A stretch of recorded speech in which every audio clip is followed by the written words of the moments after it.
Voting machines in Missouri, but some clerks say that's illegal. And realtors in the 4 states get some safety advice from a firearms dealer in Southwest Missouri. We'll tell you why. KOAM News at 10 is next. The Department of Justice is asking Missouri counties for access to voting machines, with one county clerk pushing back. I'm Blake Gully. Will have that story coming up. Plus, a search warrant reveals illegal drugs at a Baxter Springs business. And MoDOT reports an increase in fatal crashes involving commercial motor vehicles. How you can protect yourself. The 4 states' most watched news starts now. Jasper and McDonald County clerks reject federal demands for access to their 2020 election equipment. This is KOAM News at 10. I'm Tanya Bach. A request from the Department of Justice is raising new questions about Missouri's voting machines. But local clerks say they will not hand them over, and the law is on their side. KOAM's Blake Gully reports. In a memo from the Missouri Association of County Clerks and Election Authorities, Missouri is now a part of a multi-state investigation by the Department of Justice to inspect and possibly take custody of voting equipment used in the 2020 general election. Both Jasper and McDonald County clerks say they were contacted by a man identifying himself as Andrew McCoy Warner from the DOJ, requesting access to their machines. McDonald County Clerk Jessica Cole released a statement saying in part, "In Missouri, our voting equipment is approved by the Secretary of State and must meet strict state and federal standards." She goes on to say, by law, custody, maintenance, preparation, testing, and storage of this equipment are the responsibility of the local election authority and my designated staff. Even though Jasper County has replaced its voting machines used in the 2020 election, the county clerk says handing them over would still be against Missouri law. I don't have any problem with the Department of Justice from any administration wanting to make sure that our elections are accurate as well. It's just when they ask for the machines, if I did have them, which I don't, the statute prevented me from providing those machines to anybody unless I had a court order. If they went to court and gave me a court order, absolutely I would follow the court order. But following Missouri statutes, nobody is allowed to touch our machines, no matter what party affiliation they have. From Jasper County, Missouri, I'm Blake Gully with KOAM News. Officials add all testing before and after elections is open to the public to help ensure transparency. Well, meteorologist Lindsay Gaffney joins us now with a first look at weather. We've been tracking some storms in the area, and you can see we do have a severe thunderstorm warning just outside of our area in Bates County, but we are still under a severe thunderstorm watch as well in our northern Missouri counties and right along our Kansas border as well. Now, we have 2 clusters of thunderstorms going on. Now, luckily for us, our cold front did bring those storms, but just missed our middle county, so that's a nice treat for us, but we are still watching a few storms. Now, Bartlesville is getting some light showers, a little mist out there, but this is the cluster of thunderstorms we're going to keep an eye on. Now, just north of Butler, we've got a little isolated storm. This is a small one, but we are looking at a hail core there, 1.5 inches hail and 60-mile-per-hour wind gusts. Now, the rest of the storms along the eastern border out near Greenfield and Stockton are just light showers with maybe some lightning and thunder. Those are going to be pushing out. We're going to keep an eye on that one. We'll check back in just a little bit. Thanks, Lindsay. Well, a business in southeast Kansas could go up in smoke following an investigation into illegal drugs. The Cherokee County Sheriff's Office invoked a search warrant at the Toki Tiki Smoke Shop in Baxter Springs today as part of an ongoing investigation with the county attorney's office. Deputies say they found large amounts of marijuana and THC products inside the business, and detectives are still collecting evidence. We encourage citizens to let us know if they see sales of this nature going on at any of the other stores, because as said, we want to take this out of the hands, and it is still illegal, and we're going to enforce the laws here. Authorities say they currently have not made any arrests throughout the course of this investigation, and this is a developing story. You can find more details on our website, KOAMnewsnow.com, as they become available. Big rig crashes kill more Missourians this year, but state troopers say you can protect yourself. CMVs, or commercial motor vehicles, play a vital role in the 4 states and throughout the world, but the role we don't want them to play is becoming a part of a crash. According to MoDOT, there's been an increase in the number and rate of fatal accidents involving 18-wheelers, 159 deaths in 2024. That's 22 more than the previous year. We spoke with a local expert for advice on how you can protect yourself. We don't allow for, the law does not allow for you to exceed the posted speed limit to pass. So if the truck that's in front of you is doing the speed limit and you're doing the speed limit, you shouldn't be catching them. The right side of the truck towards the back is a blind spot, and the left side of the truck towards the cab is a blind spot. So if you're near the rear tires on the tractor part of the truck, he can't see you there. According to SaveMoLives.com, many passenger drivers between 20 and 40 put themselves in danger around these trucks due to inattention and reckless driving. Well, the badge may be silent, but the memories live on. The Kansas City community says goodbye to Officer Hunter Simoncic in an emotional ceremony today. The Southeast Kansas native attended Pittsburgh State University and touched many hearts in the 4 states before he started his career as a KCK police officer. And today, as Gianni Navarro reports, the emotions continue as people lined the streets in front of his patrol car and watched as his procession went by. Family, friends, and colleagues gathered with heavy hearts at Children's Mercy Park to honor the life of fallen officer Hunter Simoncic. There will never be another Hunter. A son, a brother, a friend, and as many described him, a hero and protector whose dream was to become a police officer. This wasn't just a career for him.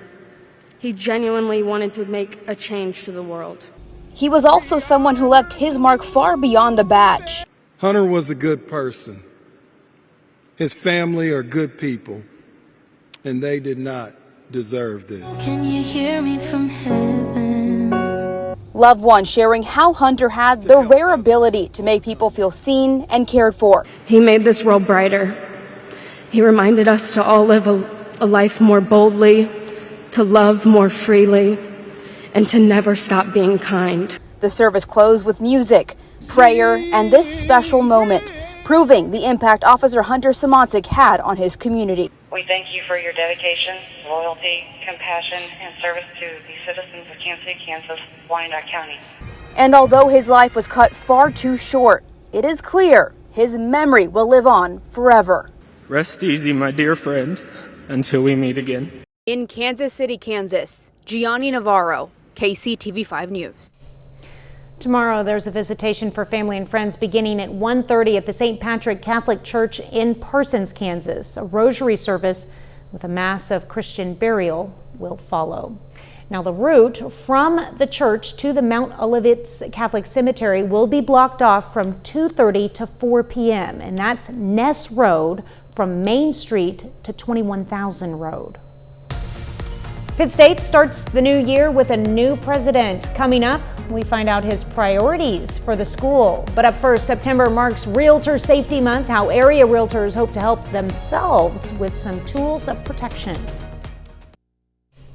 Pittsburgh State University's newest president says he's excited to be in the position. Dr. Thomas Newsom says his top goals are to improve student-teacher relationships and help professors by giving them the resources they need to succeed.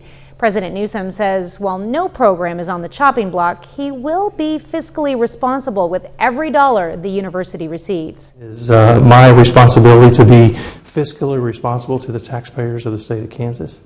Being a publicly supported, state-supported institution, that's really, really important. So we need to make sure that every dollar we receive from the taxpayers of Kansas is spent in a way that makes Kansans more successful in life, more successful in their future. President Newsom says nothing is on the chopping block, but again, it is his responsibility to do what is fiscally correct. Now, according to the National Association of Realtors, on average, more than 55,000 realtors are victims of crime each year. September is Realtor Safety Month, and one Neosho-based company is hoping to help give realtors the tools to protect themselves. KOAM's Samantha Walker joined in on the safety seminar to learn more. According to the National Association of Realtors, more than 300,000 realtors fear for their safety on the job each year. It's something veteran realtors like Vicki Bronson know all too well. It's very personal and very real to me. After the tornado in Joplin, somebody bothered me so much under the guise of purchasing real estate. I moved 4 times in a year.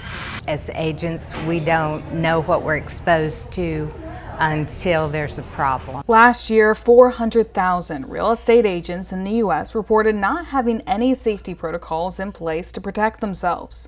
Black Rain Ordnance, a firearms company based in Neosho, hopes to change that. If you look at the national statistics on things like that, it's always a consideration. And with us being a firearms manufacturer as well as a training organization, we wanted to be able to impart some of our knowledge that we've gained over the years from our experience and give that back to our community. The company is offering a series of free seminars focused on realtor safety. Consideration towards their specific roles when they're doing like open houses or showing and things like that, and just general things to be aware of for situational awareness, risk aversion, things like that. The training is helpful for realtors of all experience levels, but especially those new to the profession. I signed up for the course just because I am new and we're out in the field alone most times, so just to feel a little bit more confident about being by myself. Trainers say realtors can be targeted because they're more likely to meet strangers alone in unfamiliar places, so they hope to help the community be prepared for the worst. It's just something that people want to pay attention to, and the probability that it could happen isn't so high, but we always want to be prepared, and then we don't want to have to answer the question afterwards, could I have done something more? And for realtors like Bronson, trainings like this can make everyone a little bit safer. Most people think that the rest of the world is pretty nice, and it is, until something goes wrong. And being prepared is better than being hurt and trying to get over it. The more of us that know how to protect ourselves, the less likely we are for things to happen to any of us. Reporting in Neosho, Samantha Walker, KOAM News. There are still openings for the 2 sessions of the Realtor Safety Seminar coming up September 15th, and you can learn more about how to sign up on our website, KOAMnewsnow.com. Well, a little later, soccer season kicks off for some schools in our area. Ryan takes us to Carl Junction for the Bulldogs' home opener against Springfield Central. And storms are lingering in the 4 states. I'm going to have a look coming up. We've been tracking storms for most of the afternoon, but our severe threat has greatly dropped off. You can see our slight risk that was originally in our northern counties has now been isolated over to the Wichita area, so we're really not seeing a strong threat for storms, but we do still have that marginal risk for our central and northern counties. That's going to be for the rest of the afternoon. We're also still under a severe thunderstorm watch, and that's in a few of our Missouri counties and Kansas County. So just this one little section up in our northeast, and that's due to a few thunderstorms that are still wanting to refire up behind the cold front. So our cold front is where these initial storms are lined up. You can see out near Butler, we do have an isolated thunderstorm, and that is under a severe thunderstorm warning until 10:30. We're really looking at some lightning, some strong winds gusting 50, maybe 55 miles per hour, and then small hail about 1 inch to 1.5 inches.